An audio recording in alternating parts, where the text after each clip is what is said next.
ఒక సైనిక దళంలో చురుకైన సేవాభావం గల యువకుడు ఒకడుండేవాడు. అతడు తల్లిదండ్రులకు చెప్పకుండా సైనిక దళంలో చేరాడు. కానీ సైనిక దళంలో అందరికంటే కష్టపడి పనిచేసి ఆఫీసర్స్ను మెప్పించగలిగాడు. పనిలోనే నిరంతరము నిమగ్నుడైనందున అతనికి ఇంటి సంగతి గుర్తుకు రాలేదు.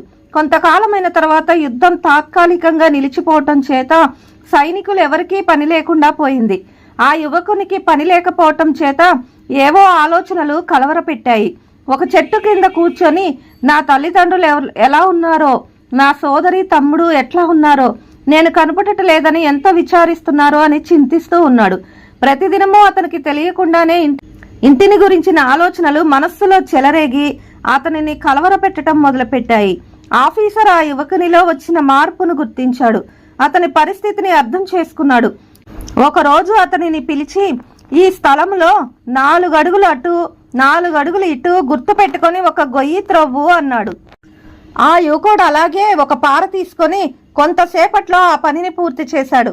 ఆఫీసర్కు చెప్పాడు. అతను టైం చూశాడు. యువకునికి విశ్రమించటానికి ఇంకా 2 గంటల వ్యవధి ఉందని తెలుసుకున్నాడు. నాయనా, త్రవ్విన మట్టినంతా మరలా ఆ గుంటలో వేసేయి అన్నాడు. ఆ సైనికుడు అలాగే చేశాడు.